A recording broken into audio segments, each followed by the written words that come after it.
Hello, everyone. Thank you for coming. Sort of more towards the end than the beginning of SPX.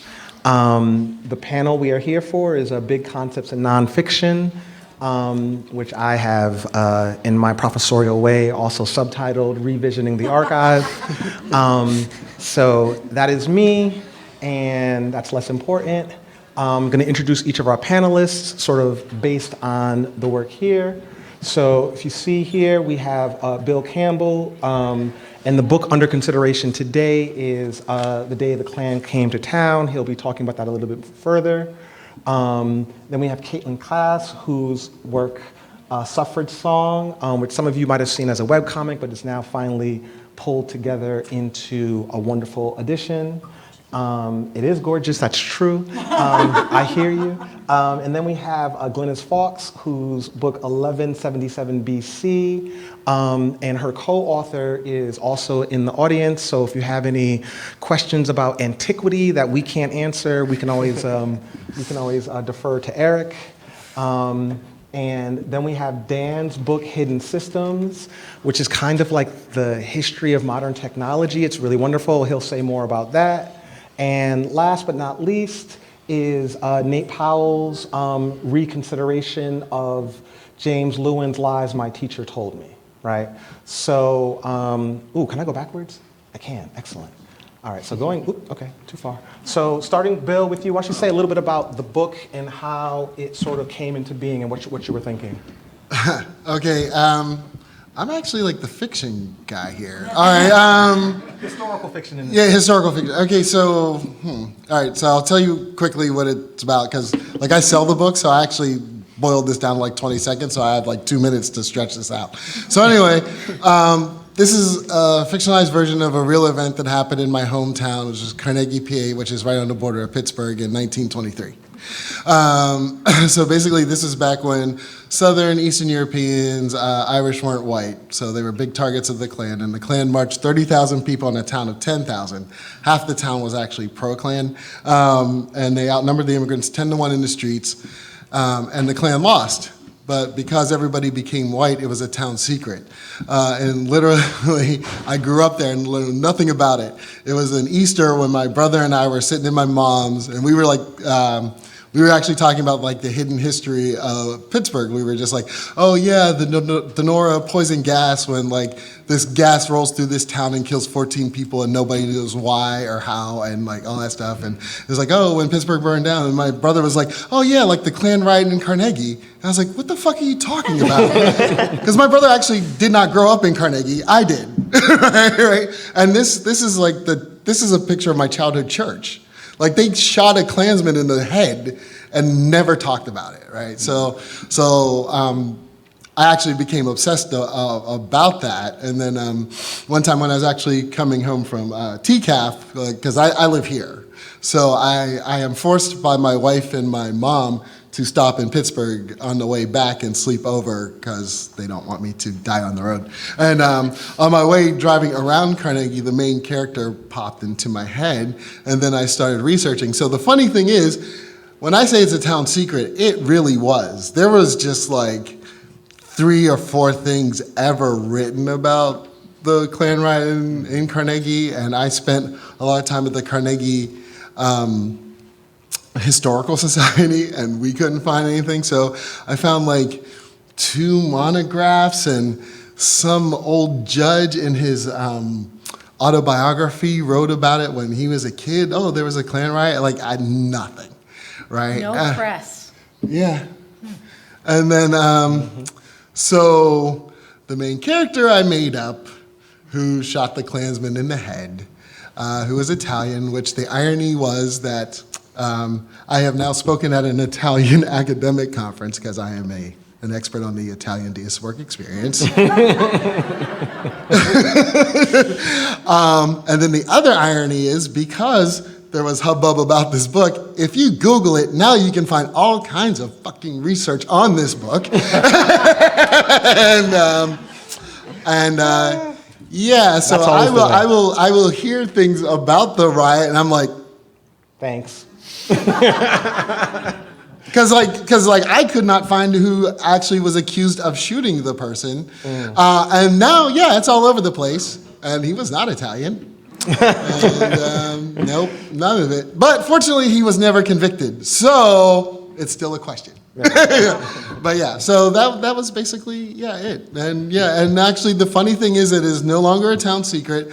And last year on the centennial, the Heinz History Center paid me and the artist to come up there. The town actually commemorated the centennial. We had to do it under police protection, unfortunately. But J.D. Vance was involved. Yeah, but the ex-mayor of Pittsburgh showed up because his dad, who was Italian, was on the bridge, and their state senator actually catered the event. So now the town actually claims it. Even on their Wikipedia page, they're like, "We fought the Klan in 1923." So there you go. Even historical fiction can change things. That's exactly the point. Yeah. Okay, you're up. Okay, so my book is about the history of the suffrage movement from the 1848 Seneca Falls Convention until the 1965 Voting Rights Act. So it takes a critical look at this history and specifically the racism of white feminists, and also sort of deals with how that history got written, how these suffragists had to write their own history, and the ways certain stories were included and certain stories were not. And it also deals with the overlap between spiritualism and suffrage. So a lot of early women's rights activists were also spiritualists who would be summoning the dead to talk to them. And part of that was because it was one of the first forums where women could speak in public, and it wasn't like taboo. It was taboo for them to speak in public, but they could speak on stage if they were summoning dead white men. And so the book deals with that as like an extended kind of visual metaphor for the unfinished business of the suffrage movement, but also the radical imagination that was necessary for these people to even conceive of voting in a time where it was they weren't even allowed to speak in public. So I guess touching on some of the issues with the archive, since we're already there, I'll mention that one thing that was really cool for me, because my training is not history. I'm trained in art and sort of the great books, but I really could not believe how many books came out because of the suffrage centennial from when I started the project till when I finished it after the centennial. So I was able to add like a ton more to the book because of the research these historians had done, which was really meaningful and powerful for me. Okay. Okay, Glenn. All right. This is a graphic adaptation of Eric Cline's original 1177, The Year Civilization Collapsed, that came out first in 2014, so this is 10 years after that original book. And what it is the main powers of the Eastern Mediterranean in the late Bronze Age, that is, 1177 and before. It describes 3 centuries of thriving cultures, like places you'd know, like Egypt, where King Tut ruled, and the Hittites, and in modern Turkey, Assyrians, Babylonians, Minoans and Mycenaeans in Greece, how these cultures all rose up, had writing and trade and a very interconnected society, and how it took over 100 years or more, but then all of those connections and cultures fell apart and were not recognizable again. So it's about rising up and falling down, and there are certain very distinct parallels with our world today. For example, my box of books that I ordered a long time ago did not arrive. Supply chain problems, perhaps. It's sort of familiar here. All right, thank you. Yes. Now we have And from one end of our known time to the other.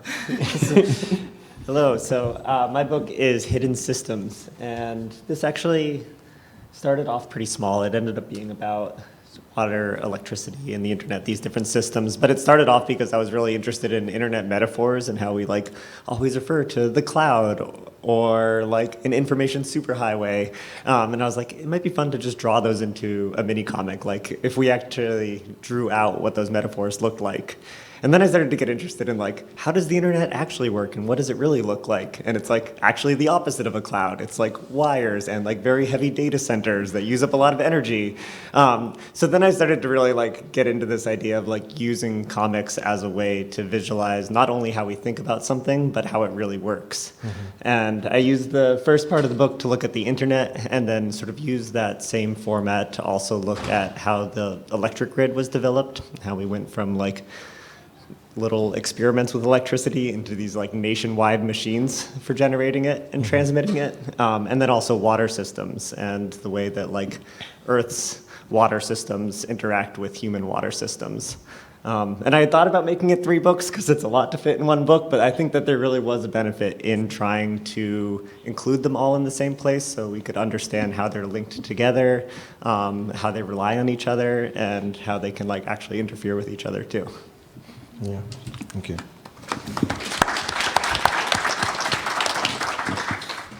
And? Hey there. So I did a full comics adaptation of the influential 1995 book, Lies My Teacher Told Me, by the late, great James Loewen, which is essentially a history book about American history textbooks. And I had read it 3 or 4 times before Jim approached me out of the stone cold blue to see if I wanted to adapt it. And I was like, oh, say no more. I'm ready to go like right now. But the way I describe it is essentially like half the book is really focused on like the greatest hits of misinformation and myth making. So like, you know, you get into your Thanksgiving, you get into your Columbus, you get into your John Brown, etc.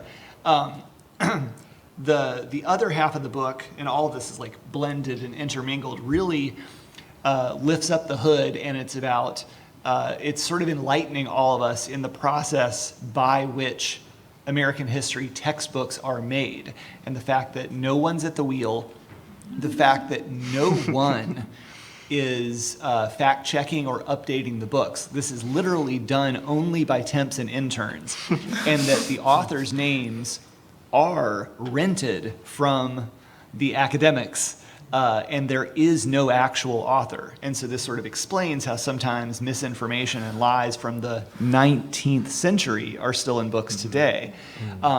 But in particular, like his most recent update to this book, he's put out like a young reader's edition. He did a 2017 update that ends in January 2017. So part of my task when he approached me was to take the torch and carry that torch in the age of misinformation and lies. And basically, he knew he had limited time on this earth. So the idea was to make a book that would also be updated and contextualized for our age of misinformation, but also that could hopefully survive the world it would be published into. And I guess what's wildest about the book is just that a lot of the stuff with book banning, reality-averse, right-wing movements, he was writing about this 30 years ago. And the process is the same, and a lot of the causation into some of the lackluster history content is the same. It's simply that these movements are more organized and more desperate.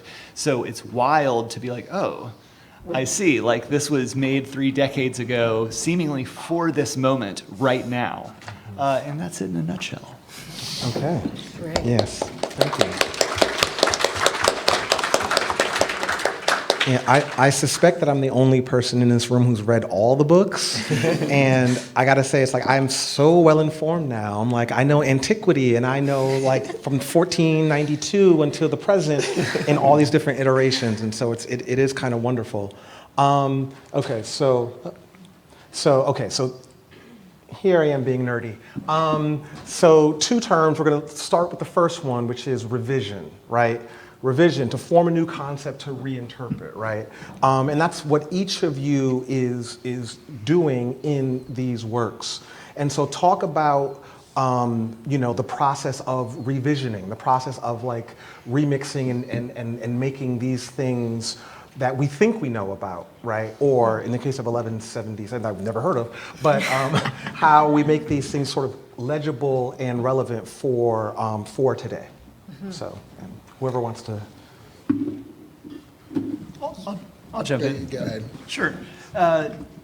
Basically, in terms of how I relate to this, relates to having the torch passed, but like this was the part that was the most intimidating at first until I understood that that's why he wanted me to do it. Right. Was the fact that like he had updated his own work and recontextualized it for the 21st century up to a point, and not only did I have another kind of daunting 2020s task there, but importantly that the invitation was to look critically at his own research from the 90s, or not his research, but his delivery. Because this, like, James Loewen was a funny, irreverent guy. And like one reason why his books, why this book in particular has been like a perennial favorite is because you can really get that sense of self that comes through. And especially for a history book, we know the value in being like, I hear your voice, I feel your heart. But, as he would say, if he were here with us, like, he was an old white dude, too. And so, like, there were moments where even from the first, like, my first set of questions back over email or on the phone would be sort of like, I'd be doing a demo page to show what it would look like. And it would be one that was basically like him delivering from his research that, twice in the 20th century, the struggle for Black Americans' rights ignited a struggle for women's rights in America, et cetera. Right. But then, like, I would read and reread and be like, but as Caitlin was saying, I don't see anywhere in his book about the relationship of first wave white women suffragists aligning themselves with white supremacists against 19th century struggles for Black rights because they felt it was a zero-sum struggle and there was less room for theirs if there was more room for the rights of Black Americans. And so I was like, well, here I go. I'm going to knock down his research. Who am I? But like, the joy was he was like, yes, I hear you. What a good point. And I was like, oh, that's how we're going to do this. And so a lot of it was just getting more comfortable with the idea where like, oh, that's my job, is to like poke holes in what perhaps hasn't aged well simply through phrasing. Like, for example, he leans really hard in the 1990s on the idea of teaching the controversy.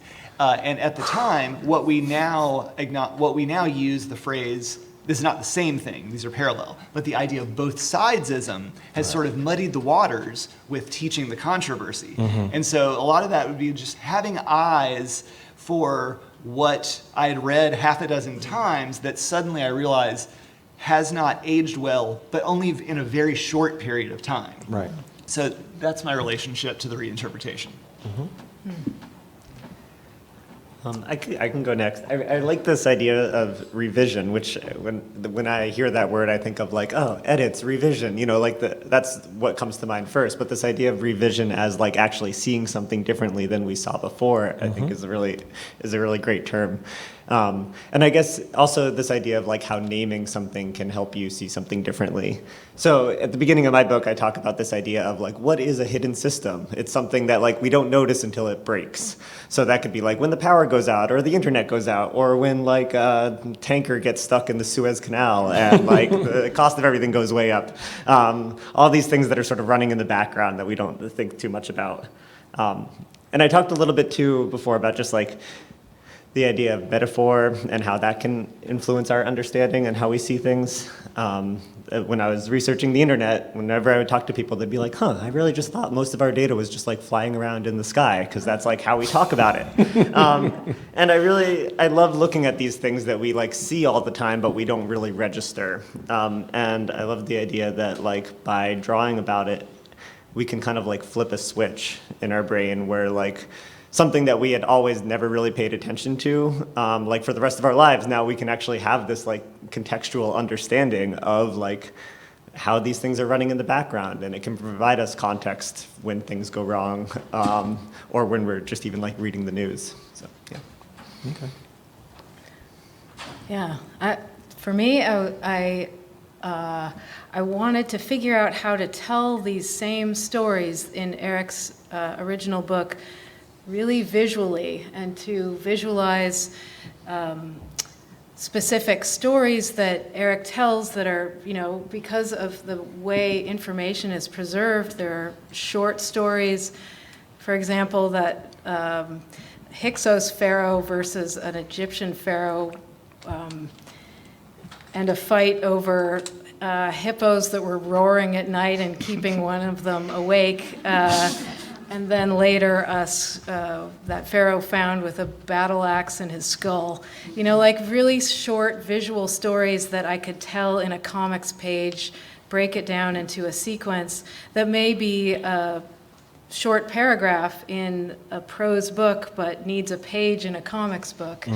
And then leaping over other information to, condense and expand where I could in order to tell the story visually, using a lot of maps, but also imagining situations that ancient people could get into, extrapolating from, for example, the sea peoples as refugees. What would it look like for those people who've been on a ship for who knows how long, traveling across the Mediterranean, arriving on the shore, and historically they were seen as invaders, but that's a 19th century, early 20th century idea of who sea peoples were that Eric's book dismantles.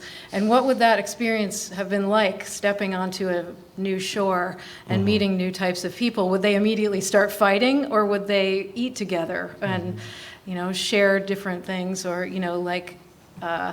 these are very brief moments in this book, but they were the most interesting things to imagine what that would have been like, and not just for the great names in history that survive, but families and kids and yeah. Okay. I can go. Okay, good. Either way. I'll go. So for me, it was like a really different kind of thing, because I was sort of like not revisioning, but bringing back the original vision. Right. So, because people kind of like, we love to, because race is just such a culturally and temporally subjective thing, right? And it always just coincides with whatever like those empowered need at the moment, right? So basically, they try to teach us like this techno-scientific thing, you're white if you're this, or you're white if you're that. And even you hear even today, like, when you hear like medicine, they're like, those of European extraction. And I'm like, well, because of centuries of rape, most African Americans of European extraction. So yeah. like even this is bullshit, right? So like, so basically, yeah. Anyway, so for me, there was a lot of envisioning because of lack of data. So like I had to like use census data to find out who was there, and because census data is kind of tricky too, because in America white people are always afraid of being outnumbered. So there are people who are not white who are listed as white, and then back then they would have like little sub notes of like, yeah, they ain't white. So so you look at the census data, like Carnegie is 80% white. Footnote, they are from this to here. This is like, for that one, it was the languages that they spoke. So that's how like when you see the diversity in that, that's how I found that out, and like where black people, and oddly enough, they listed exactly where black people lived. Everybody's always concerned about where we be. Gotta anyway, find that out. Yeah. So that was like, so my thing was like not revisioning, but actually, and then a lot of it was just sort of like, okay, was like bringing back the language, right? So like here are people who, like most of you, think that you're white and you're not, and like literally the same language that is used literally verbatim right now was used against your grandparents. Right. So it was literally not revisioning or anything. It was just like, hey, rewind selector, and just like bringing that all back. So I don't even know what you would call that. Visioning? Well, so I mean, Like, yeah. I think it is revisioning because like Pittsburgh and the surrounding area has no conception no conception that there was a contestation around that is race. that is. And then that your is. book comes out, and now it's like, oh, and now they're commemorating the contestation. I mean, it's So it's an interesting thing because like I'm 54, so I'm like old enough to remember like how they talked about each other like in the 70s and 80s. So like there are a lot of people who like literally are just like in the 90s are like, okay, you're finally white. Right. But like I know all of the ethnic slurs. No, of course. Because I grew up with them. I can call each one of you all kinds of things. It's actually weird because the Scorsese movies are an interesting sort of time capsule for language because you see certain things happening in his earlier films that are not happening in his later films as Oh yeah, like how he made a movie about the largest race riot in America and said it wasn't about race? Yeah, well, anyway, hold on. Anyway, So, sorry. Yes. But there is a direct connection here because it's precisely this where, you know, you talk very eloquently in your book about your difficulty with the suffragettes and pushing against that, so. Yeah, and I relate to this question in a lot of interesting ways because I feel like a lot of what I do is creating my own archive is sort of how I refer to it. And in that, I guess I mean, well, for one thing, there's like all these fold-outs in the book, and it also is somewhat fragmented. It's not like a continuous narrative. And my hope is that by doing that, it's more like presenting pieces for somebody to piece together instead of giving this sort of overarching propaganda sort of message about what that history is supposed to mean or like moralizing about it. And that's really important to me, I think, for a few reasons. One is because of the history of women writing history. They really had to battle, if you will, like in academia for things like women's work or the history of home and spaces like that to be considered legitimate. And it was all about what the archive could or could not be, right? Like if it wasn't, you know, in public records, it didn't count. Personal letters You're and skipping things. ahead. Oh, okay, No. sorry. Go ahead, I'm pleased. But like, so that it was really important to me too, as I think about like piecing together an archive so that people can then interpret it and think critically about what that is, that whole experience, instead of it just being about sort of reading a continuous narrative that one person believes. So actually, yeah, so let's turn to the second definition, and Caitlin, let's stay, since this is where you want to go. In part because also, though, because in your book, you are looking at like modern critics who may or may not be discussing the suffragettes, but you're finding important notions and sort of pulling them into the conversation. So you are, okay, so anyway, let me back up. It is my opinion, I have a PhD, it is my opinion that when someone creates something like this, they are creating an archive, right? They're creating a public record, a historical document, right? This has footnotes, it has an origin, it has all of the things, and if 70 years from now you know nothing about 1177 and you come upon this can be the jumping off point for your own research, right?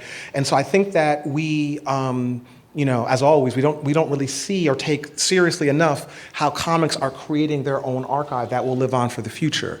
And so again, coming back to you, I really love the way that you introduce so much more than just the typical historical record to really complicate things and make it all fragmented and messy. So say more about that. Say more about it. Sure. Well, so I think part of that, of course, is bringing in that fantastic element of the ghost just floating around, and also imaginative moments where I sort of go from actually using straight quotes from Fannie Lou Hamer or Elizabeth Cady Stanton to also like imagining what they would have been experiencing in those moments. And then the ghosts are just sort of always hovering around at any sort of pithy moment. So I think in that, like, there's obviously, as you're looking at it, inspire some critical thinking in the viewer to sort of try to decipher the obvious hyperbole, right, that's in the image from the history itself. So that ongoing work to sort of pick it apart is what I hope to get across, at least. Right. Okay. Anyone else?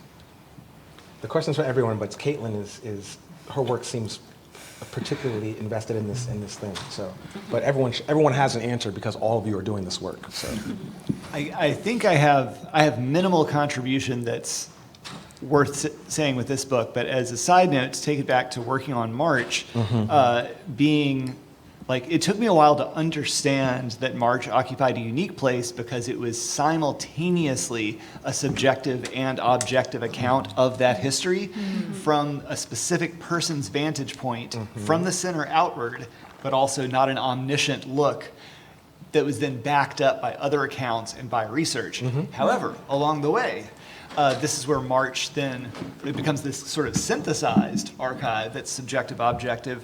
But along the way, this is where, to like toot our horn one last time, in March Book 2 and in March Book 3, there are a few moments where we actually corrected and contributed to the existing historical record for the very first book in history. And so in real time, this is where getting into archives, like I didn't understand that when we're talking about like primary and secondary sources, when an authoritative secondary source doesn't get it 100% right at first, people just keep going back to that source. Yep. So like in March Book 2, it was the first book ever published to get the identities of all 13 original Freedom Riders correct. And it goes back to a 1962 book that swapped out one set of people. One person was actually a journalist, and they left out the 18-year-old Howard college student who was one of the original 13 writers. But in Book 3, a lot of this had to do with the fact that we made March at the cusp where a lot of information was still just being digitized, and a lot of government information, surveillance, was becoming declassified for the first time. So basically, like at the big speech at the end, and this is thanks to Lee Walton, editor extraordinaire, Yes. we have Rosa Parks speaking on the Alabama State Capitol steps. And he was just fact-checking what we were doing, and we were 2 days from sending it to the printer. And he was like, buddies, what would you say if I told you that Rosa Parks spoke at this talk with all these other leaders and not a single book has ever covered it or documented it? And it was because the reason he found this out was because, the FBI COINTELPRO had agents peppered all through the crowd taking photos and doing audio and notes of recordings. everyone, right. And so there's a full audio recording of all the speeches, and Rosa Parks is in there. Wow. But when they back it up in the government archives, somebody converted it to MP3 but did not transcribe it. So so there's no way to search for it. You can't locate it even though it's there. And so thanks to J. Edgar Hoover, Lee became the first human to transcribe Rosa Parks' speech, and then Book 3 became the first book ever to close the gap in what seems like how is the omission of Rosa Parks at the state, how, and yet it is possible because it happened. right.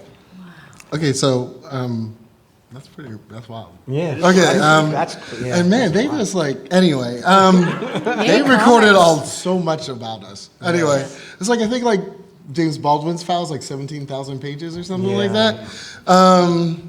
And yeah, anyway, actually your notion of the archive thing is actually kind of interesting because it made me think, because it was because as I said, there was very little that was written about the Klan March, but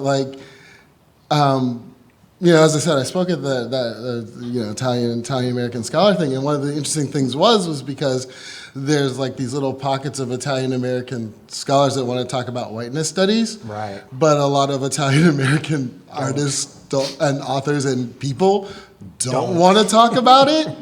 So Right. this is a book that they're pointing to, and it's kind of wild because Coontown. I wrote a book called Coontown Killing Caper. It's a satire about racism, right? So, So that gets taught in like critical race theory classes. I was like, wow, I'm like one of the only like fiction writers in America that's taught in whiteness studies and critical race theory classes. But also just because of the book, like there are now more articles about the Klan rally, which, as I said, is annoying. Right. Because but yeah, like now now I'm fascinated by that idea because like you're right. Like, Exactly. yeah. So, Anyway, go ahead. No. It's just funny. Just so in Bill's book, one of the things he shows how these recent Sicilian immigrants who had arrived in Pittsburgh are sitting in the crow's nest. They're sitting with black people because they knew that they would not be allowed to sit with white people. Well, I mean, they weren't. Nobody comes here white. No, I know. Yeah, I'm agreeing with you. I'm just saying that this is an example of precisely the kind of thing that it's like, oh yeah, duh, of course. But it takes seeing it on the page to be like, oh, right, of course. We all know, unfortunately, like, what is it? No Irish, no dogs, no, so we know how all of these things are contested, but just seeing that on the page was such a visceral for me. I mean, there was there's like a competition for second most lynched group in America. And it's, because we all know who's number one. I think sadly the Jews are winning that competition. No. It's literally number two. The second group's the competition is either Mexicans, Chinese, or Italians. Oh. Because the last public mass lynching was Italians. They lynched 13 Italians in New Orleans in the middle of the day. Right. And people forget lynchings were public events. Right. They forget they were town picnics. People took souvenirs, right. aka body parts, right. Postcards, all that stuff. They used to love it. Lynching Italians. I mean, that's why it starts off with the lynching. Right. So it's just, so people, and one of the funny things, and I'll let it go, but it was an accident, the Black Madonna who starts this thing, because literally I just picked the town at random because they made fun of the Italians in that town because they were close to Africa, and because I'm Catholic, I'm like, oh yeah, each one of these towns have patron saints. Yeah. It just happened to be a Black Madonna, and there were 4 in Italy. In America, she's white. Yeah. Iconography is really interesting. Yeah, go ahead. Yeah. I was looking at Glynnis too because I feel like we have talked a little bit about this too. Thinking about this idea of the archive brings to mind two things for me. Both this idea of making an existing archive that exists accessible and making it visual. Yep. And there's some challenges that come along with that when we're taking things that have only been written about and we don't actually know what they look like and we're making them concrete. There's a real challenge associated with that.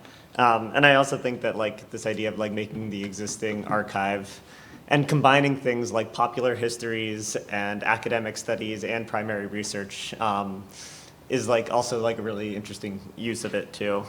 But yeah, I was really interested to hear, or I wanted to ask Glynnis too about sort of the challenges of sort of visualizing these archives when there aren't photographs, there aren't even specific drawings of that period of time. Right.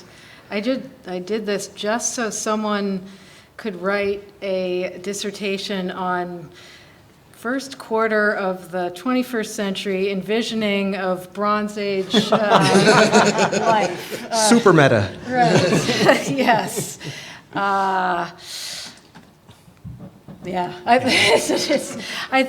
One thing about this is much smaller than what you've said, but there are things in this book that are not in the original 1177. For example, it's in a footnote in the original book, what those sea peoples or Philistines were bringing, and it's just a footnote in the original book, but I have a list of all the things that they brought: a certain type of pig and cilantro. So cilantro's important. Yeah, mind-blowing.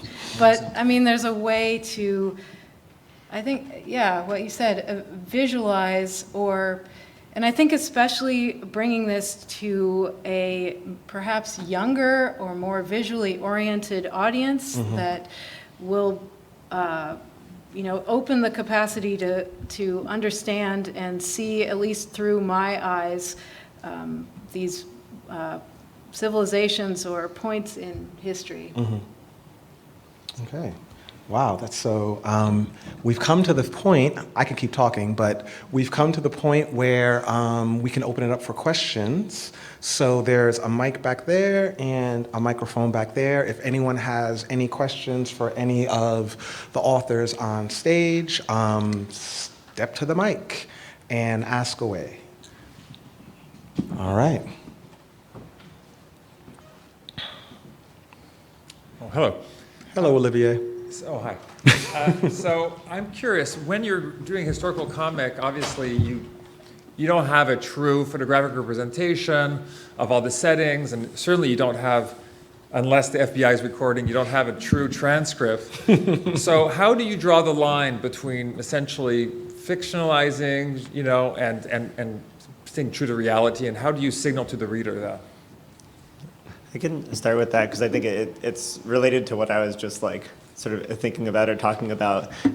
There's like a note in the back of my book too that I like start off the notes section with, that it's like, like I'm prioritizing conceptual understanding versus like total visual accuracy. Like if I want someone to like understand a concept, it might mean that I'm not like drawing a machine like a technical diagram.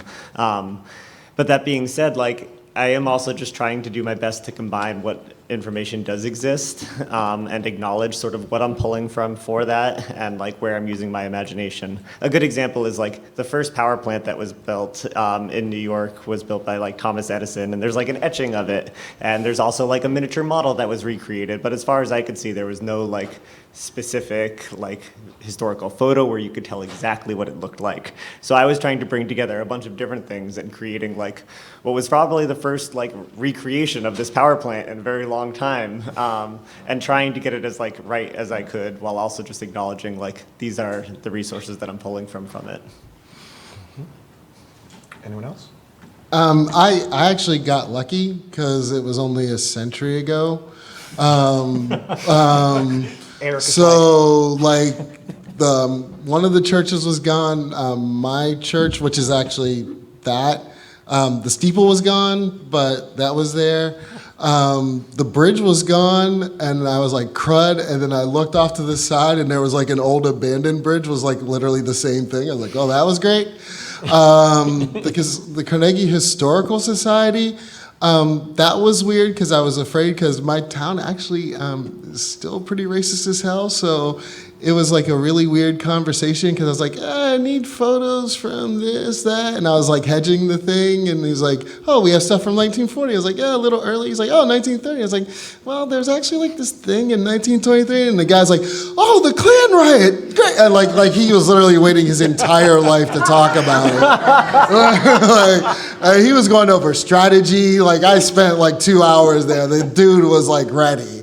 They even brought out the Klan plaque because like the town like started a Klan chapter the year after, and I wanted to put it in the book, except I knew some of the family names. But yeah, so I got like really lucky. Yeah.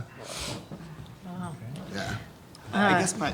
Yeah, go ahead. Okay, I was just going to say, strictly speaking, as the artist on the book instead of like the adapter, updater, what I found was in terms of sort of like a gray area that's specific to comics, and like it's something I had to kind of like feel my way around by the end of March, when we were like being accountable and responsible as we could, and we were basically like, we can't put words in anybody's mouths anymore, because if we don't know they said it, like the eyes Because are on J. us. Edgar Hoover has a tape, and he could. We were like, we have to be creative, and we have to figure out the workaround for stuff like that. And the workaround, thanks to comics, is like you can communicate specific information visually while simultaneously being kind of let off the hook because it's also interpretation. And so for a lot of the post 2017 updating in this book, and a lot of the contextualizing, like 95% of the text is James Lowen's. And I tweaked and updated a few things, but specifically for like when contextualizing his decades-old writing for the modern day, it felt more appropriate, but also it seemed to be like richer to simply keep his text as is and occasionally have a somewhat contradictory accompanying image, something that produces tension.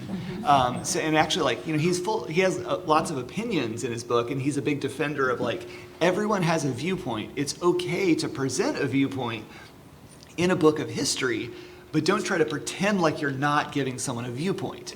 And so, like, I was like, if he's going to editorialize, it's okay. Like, it's possible for me to add, like, cops fist bumping a Proud Boy while an anarchist gets beaten up by another cop in the background, while having a related contextual component in the same panel, while also letting the man himself off the hook when he's passed the torch over to me, and like how to straddle that line, but also like take advantage of what comics gives you, which it allows an image to be both objective and also be like an interpretation of something. You can have it all. Yeah, I would add to that. Like, I really like what you're saying about that conflict between the text and the image, and sort of questioning the text with the image. I think I use humor that way too, like putting a joke at the different versions of that history, like comparing all these different quotes from historians that completely contradict on an issue is a fun way. And then also, I think putting yourself in, like, I have an introduction that I'm in that is just sort of like a disclaimer, like, I'm in every single drawing and every single interpretation of this, which I think is just important to remind people. Right. Okay, and next, thank you. Next. Hi, thanks. So first, I just want to say I'm a little starstruck by all of you and the amazing projects that you've undertaken. They're amazing. And I think my question is about whether you were a self-assigned project or working with a team that assigned the script and the project to you. What kind of team did you gather around you to check and double check? Especially, I'm interested in the contrast between those of you who are working from an existing script and those of you who were generating your own material. How do you gather your fact-checking community, and what does that look like? Is that agents? Is that editors? Is that your partner? Curious about that. I have a very short answer. I had it easy because, like, the multiple editions and 29 years of publication of the OG edition had, like, I was able to be like, that's what the editors have been there for 29 years. Right. But still, at the same time, like, it was just me. Like, I was working with the editors, but, like, this is a one-person operation. But along the way, there are the moments where, like, I was able to realize he has a whole section in the recent past where he discusses these two terms that are specific to Swahili-speaking African society in terms of the Sasha and the Zamani, different relationships to memory and different phases of memory as they relate to history and to people's lives. I was fact-checking myself, discovered that I could not Google a specific, because, like, it was like the wording was like many African societies use this term, Sasha and Zamani, but I was like, it can't be many African societies. This is the old white guy part where I'm like, I got to get in here. But I was like, well, it's Swahili, so I was like, it's going to be around Kenya. Maybe it's more than one, but as I was Googling, basically I was like, oh, it's not even Sasha. I was like, it's Sasa. And the only place I could find the word Sasha was when people were describing these concepts. People would be like, the Sasa and the Zamani, in parentheses, or as James Lowen refers to it, Sasha. No. And so, like, it was a last minute thing where I had to be like, put on my big boy pants and be like, dear editors, I think James Lowen got something wrong in every edition of every book, and I'm just gonna go ahead and take that H out. But, like, that's the thing is, like, like, we need our editors. Thank you, editors. But also, the editors don't get everything. Yeah. Right. I'll just, as someone coming from the opposite perspective, where I was doing all of the research, but relying heavily on historians that had come before, and trying to pull very broadly, like, across disciplines too. I didn't, I had someone, my editor, like, checked quotes, which thank goodness, because sometimes you leave out a word or change a word slightly when you're hand lettering. But I sort of, and it was scary to me, but I think I sort of saw that as a really great opportunity to be like, well, you can do your own research, I mean, but not like on YouTube, like, like, you can actually do it thoroughly, and you can put an entire like super long bibliography at the end, and I think that's good for people to see too, and there's a place for that alongside people who have PhDs.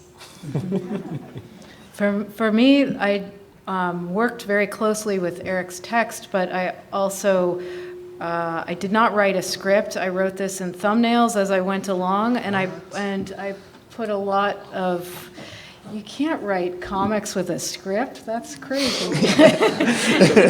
You have to draw the people talking. Right. Okay. So